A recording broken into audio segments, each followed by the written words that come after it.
Two unique talents and an actual working collection come together for this week's edition of Heartland Highways.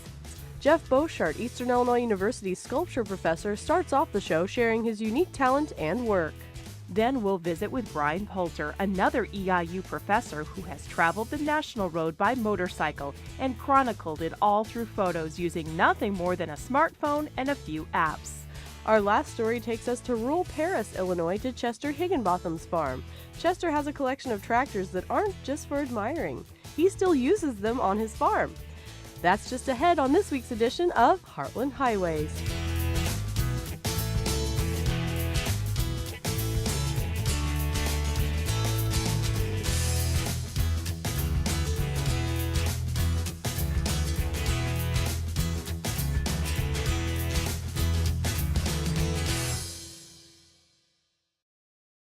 Hello, and thanks for tuning in to Heartland Highways this week. I'm Kate Pleasant. And I'm Lori Casey. This week we're talking to one of our friends from EIU. Now he's our sculpture professor over in the art department. This past summer he was working on some large art projects for campus. So we headed over to see how these pieces go from small scale models to the real thing.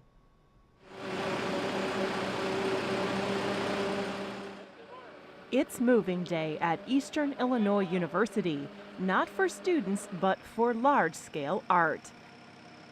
Today, this towering steel sculpture is making a short journey from where it was created to its new home outside of the Tarbell Art Center. This piece is the creation of artist and EIU sculpture professor Jeff Boshart. The Tarbell Art Center and Mike Watts have been very supportive of putting my work up there. Which is nice as a faculty member. Instead of having sculpture in the Tarbell, which tend to be smaller, I have real sculptures outside and then the models inside so that people can see the differences. We're taught to focus on what we're told to look at, and we miss everything that's around it. So by putting a sculpture in the environment, people say, what are you trying to capture? And I said, I'm capturing everything you see through these empty hollow boxes. If you're looking at this, you're not only seeing this, you're seeing the background, you're seeing the environment it's in. As you walk around it, it is like putting your head inside a picture. You rotate inside there, and you see everything through new eyes by putting everything in the space that holds nothing. This piece is part of a collection that Jeff calls Phoebe, or Transparent Hollow Empty Boxes. The project that took place in the summer of 2012 was made possible by a research and creative activity grant through the President's Office at Eastern. It's a series of major awards given to the researcher or the creative person that is, for the most part, unfettered. You have this amount of money, make something good happen. What they gave me was enough money that I was able to go out and buy steel. And rather than buy steel and not know exactly what I wanted to do, I go out to an architectural supply firm, and these are architectural elements. This is a square steel tubing in a model form. And so I do all the measurements and everything to scale, and I know exactly where my balance points are. I can tell if it's going to tip over, and I can see how all the pieces fit together, and it's very easy to manipulate. So the idea is that you can't just make one of something. In research, you do lots of little things to prove a hypothesis. In art, you actually have to make it. The model is somewhat unimpressive, but if you consider that a figure is only that big in scale. And so the modeling and idea process begins, which Jeff let me take part in. The small modeling pieces are cut to size and glued together into individual boxes. The collection of boxes are then put together in what will eventually be the finished work of art, in this case welded together with pieces of hollow square steel. The idea for this series really comes from the fact that I'm a teacher, and I told students one year to take an artist, and the artist was David Smith, who basically stacked together stainless steel boxes, polished stainless steel boxes called cubi. And I said, that's what was done in the 50s. This is the new generation. This is the early part of the 21st century. We need to take that idea and reinvent it. How do we do it? Students had a really hard time getting a grasp on that. I thought, his was about the reflective surface and the environment around it in kind of a distorted, polished metal reflection. What if I deal with transparency, of the same types of boxes that are tumbling. And the other thing I tell my students is that sculptures have a blessing. It's you have your vertical axis, you have your horizontal axis, and you have your depth. So it may look sort of Catholic but it's really the sculptor's blessing. And I said, vertical, horizontal, front to back is really boring. Well, all of these are exactly that. But because of the weights and balance, again, physics, they are happiest when they're like this. None of these have flat spots. Where's water going to sit on it to rest? If it rains, water collects here and it shoots out the backside, so it becomes kind of an impromptu fountain. Diagonals are what are called dynamic lines. So there's lots of dynamicism here, there's lots of construction here, there's lots of things that happen in the environment that you have to be there on certain days to see.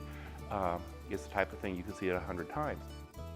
There are 2 large pieces located next to the Tarbell Art Center.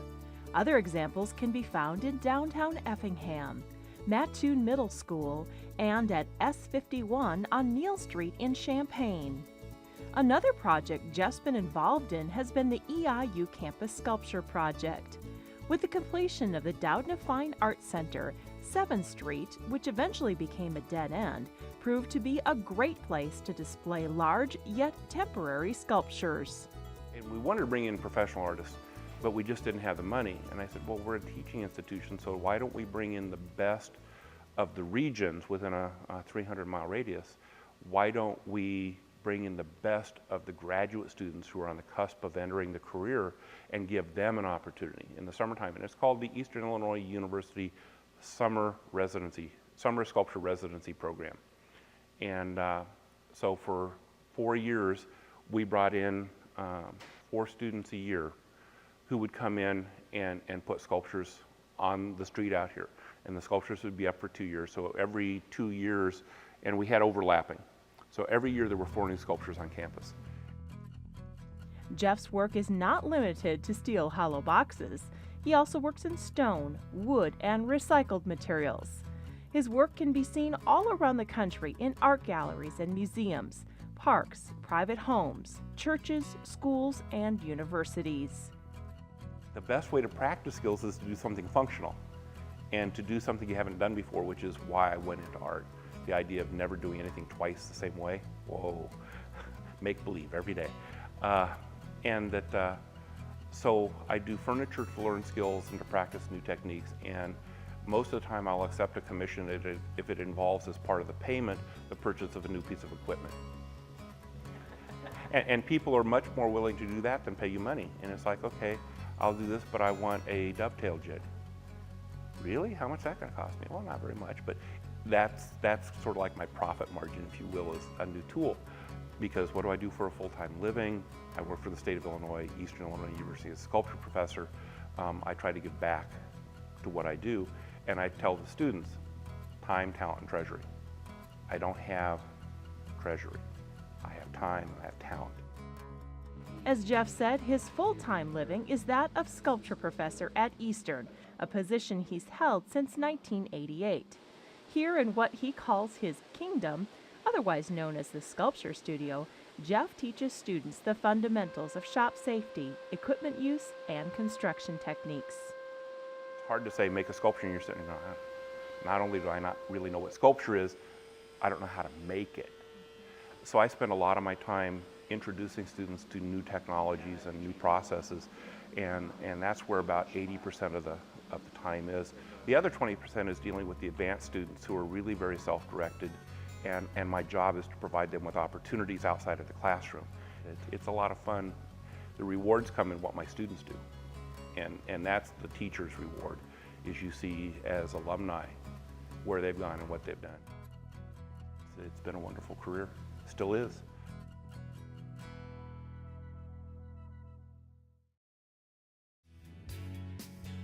If you'd like to purchase a copy of any Heartland Highways program, contact us at 1-877-727-9348.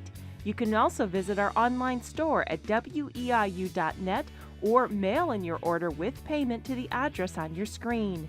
DVDs are available for $25 each. Visa, MasterCard, Discover, or American Express are accepted.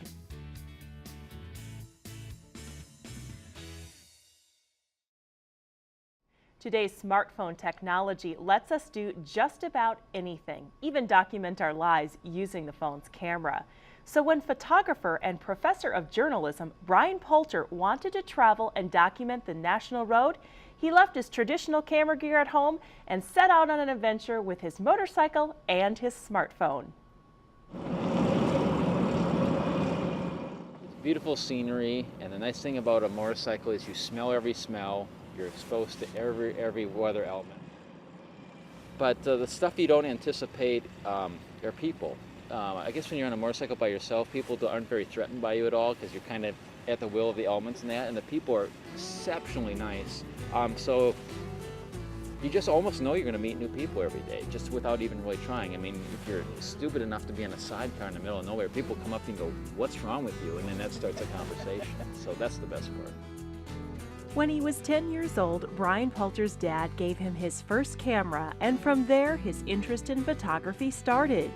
He pursued photojournalism as a major in college and eventually landed a job at Eastern Illinois University as a professor in the Department of Journalism. As a way to keep current and fresh in terms of photography and teaching, Brian has set out on a number of travelogue-style photographic adventures, all from behind the wheel of a motorcycle. About 5 years ago, Jim Stanifer, who is an EIU alum actually, and a very talented writer, somehow I talked him into, let's go parallel the Mississippi River on motorcycles and see what we can find. So we did that, and the Decatur Herald and Review published the photographs and the writing. And then I took a summer off, and then the next summer, not on this motorcycle, but on a regular motorcycle, I decided to go to the Arctic Circle from here, drove up there through Canada, the Arctic Circle, and then into Alaska and back down, and that was about 10,000 miles. And then last summer I said, well, that was, what's a little bit easier than that? So I decided to do the Oregon Trail. So I got old maps and traced the old routes and tried to be as close as I could, staying on back roads, and did that. Looking to explore the middle part of the country in the summer of 2012, Brian decided to drive and document the National Road, which starts in Cumberland, Maryland and ends in Vandalia, Illinois. For this trip, Brian decided to simplify the camera gear and shoot the entire adventure on a smartphone. Photography is changing. When I first started teaching at Eastern, we taught with film, and we taught with paper, and then we went to digital. And so as a photo instructor, I'm guilty of malpractice if I don't stay current with where the technology is going. And as I played with the cell phone cameras, they really, under the right conditions, not all conditions, they can make some really nice photographs. And another nice thing is people aren't threatened by them. If you hold up your cell phone camera, people are used to cell phone cameras. If you hold up a camera with a huge lens, they don't like that. And while Brian has shot photos with far more expensive and sophisticated cameras, using the iPhone was a creative challenge that he embraced. People knew I was doing this. They expected some photography, so I can't just say, I'm taking the day off. I had to figure out how to work with this tool, and so that's what I had to do. And so knowing too that I had to photograph, it made me stay a whole lot more alert. I think that made the trip better because I had to always be looking, and thus I was noticing things. And so even when it's raining, I go, okay, it's raining, it's dark, I'm staying outside where there's light, where the picture is going to come from today. With the assistance of a local Verizon dealer, Brian was given an additional iPhone as a backup, along with some camera accessories. With the cameras in hand, Brian took off on a 10-day adventure. Not only were the cameras a new addition, so was his ride. This is a 2010 Ural motorcycle. It is made in Russia. It is from stolen plans or either stolen plans or stolen motorcycles. Right before World War II, the Russians took a German BMW motorcycle and they copied it and reverse engineered it. And while they've updated the bearings and carburetors and that sort of stuff, it essentially is very similar to that old bike. And I'll be guilty of saying I just think it's cool. The other cool part of this bike? The sidecar.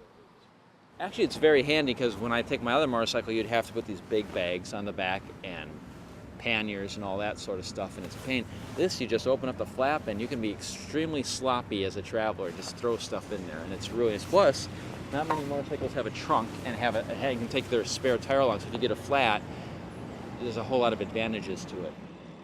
Now, you may be wondering why your camera phone pictures don't turn out like this. Well, there's an app for that. Or 3 or 4.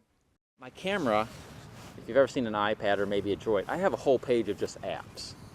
And I bought a whole bunch and tried a bunch, but I really got down to about 3. You know, you need to find a camera app that really works well for you to make the photographs with. And rarely is it the one that's on the camera, because there's people just thinking about this. Beautiful thing is it's so cheap. It's not like the old days where you have to buy film. And it's not like the software is $300. It's $5 or $7, or a lot of times $1.99. If you blow $3 and you make a mistake, you don't feel nearly as bad.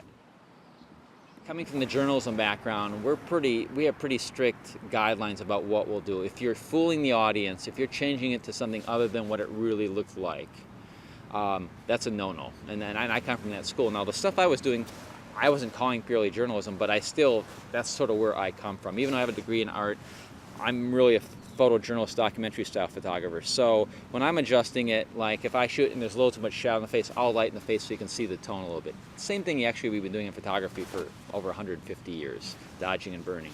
Or obviously if you convert it into black and white. The real world isn't black and white. But I was pretty true most of the time. I think there's one picture I have with horsing where I just made it seem a lot darker on that day maybe than it was. But I don't think I fooled the audience. I think all the details there, I think that's the way it really worked. The result of the National Road Project wasn't a book deal or money. Instead, it was the adventure itself and the people he encountered along the way. It was also an opportunity to take those experiences and use them in the classroom. So I've been teaching photography at Eastern for 20 years. If I did it the same way and I hadn't evolved in that, I would be boring myself when I teach. And so if you find something new about this thing that you love, you can transmit it and you can hopefully give the passion to other people. And Eastern expects me to stay current in my area or they won't be real happy with me. I mean, that's just an expectation of all faculty. But it's an expectation I have of myself. So the payoff for me is rekindling the excitement, new tool, new approach, new way to tell stories. And I end up teaching myself stuff.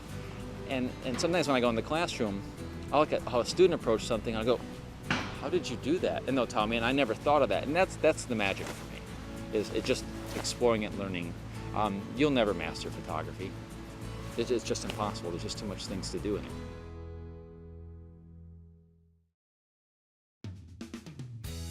Is there a place we should see or a person that we need to meet? Well, tell us all about it. Heartland Highways covers within a 200-mile radius of our home base in Charleston, Illinois. You can email us at heartlandhighways@weiu.net. Call us at 1-877-727-9348 or send us a letter to 600 Lincoln Avenue, Charleston, Illinois, 61920. If you remember Sid Justice, our gun stock maker from Kansas, Illinois, well, this next story came from that same viewer that introduced us to him. Chester Higginbotham has an extensive collection that he enjoys not only looking at, but he actually uses them to work too. Chester's a farmer outside of Paris, Illinois, and he collects tractors that he also uses on the farm. His love for farm equipment started young and grew. He now has nearly 50 tractors he's restored or is in the process of restoring. See for yourself. When you farm for as long as Chester Higginbotham has, let's just say it's over 60 years, you start to collect things. That seems to be a theme with the farmers we meet here on Heartland Highways, and for Chester, it was tractors.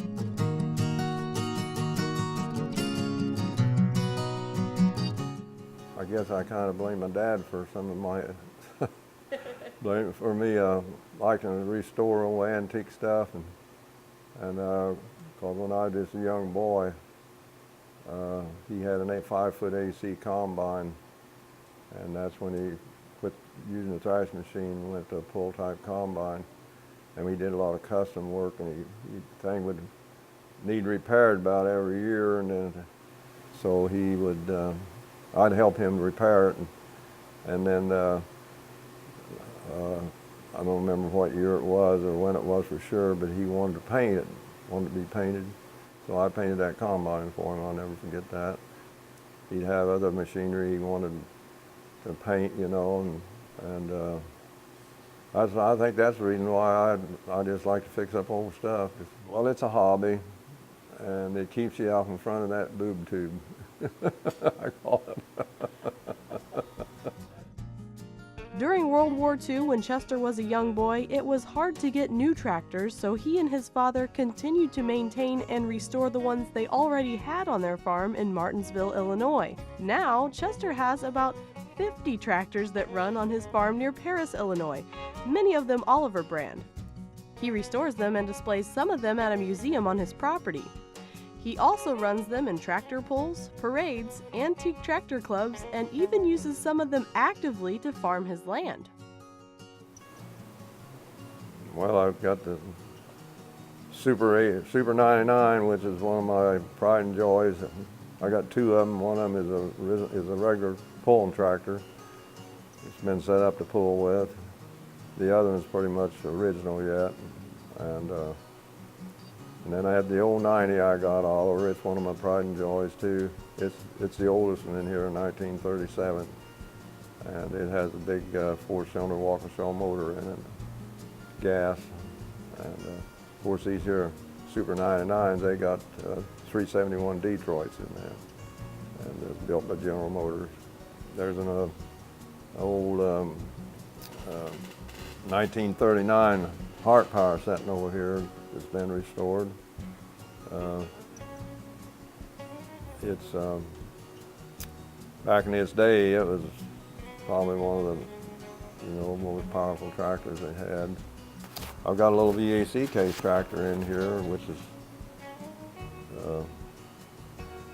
my dad had one like that when I was a kid at home. It was the year 1944.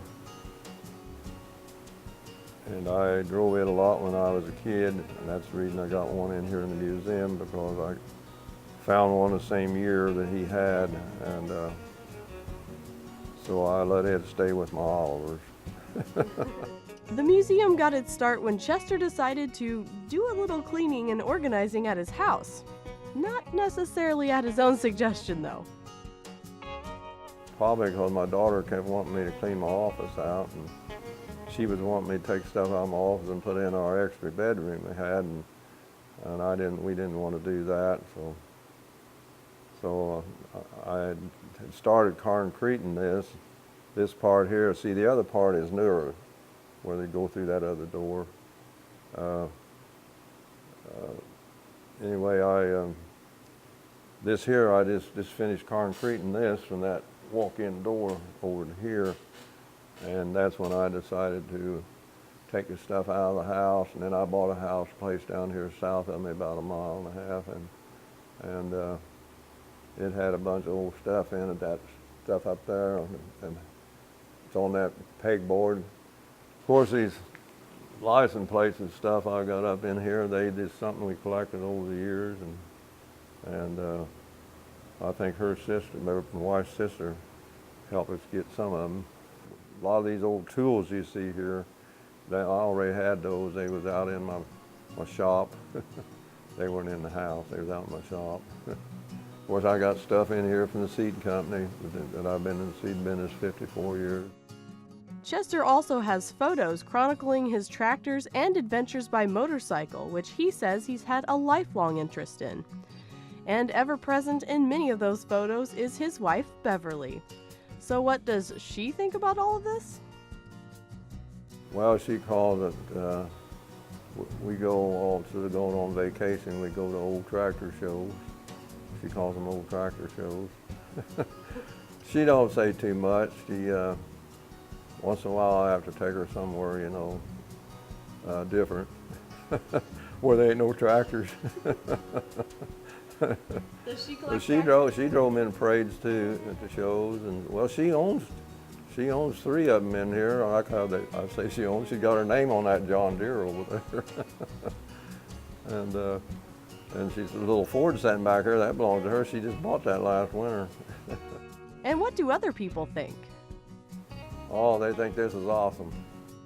There's no doubt Chester's collection is special, but is it complete? He says he doesn't think so quite yet. I still buy and sell, and once in a while I sell one. I don't sell a painted one. When I sell one, I fix up, mechanically, and I'll sell them.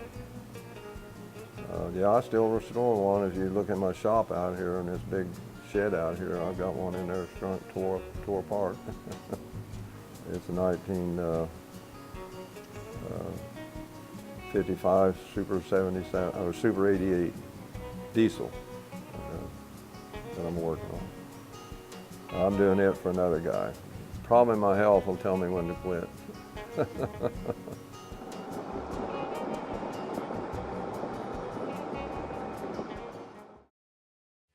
Well, Lori and I had a really good time learning about Chester's collection. We sure did. That's all the time we have for this week's show. So if you have an idea for us, make sure to send it our way to heartlandhighways@weiu.net. Thanks for watching, and we'll see you next time. Now you can watch Heartland Highways online anytime. Check us out at youtube.com/WEIU-TV. Once you're there, just look for the Heartland Highways playlist, which will take you to a list of full episodes from seasons 7 through 11. And if you subscribe to our channel, you'll automatically be notified of when new programs are available to view. So sign up today.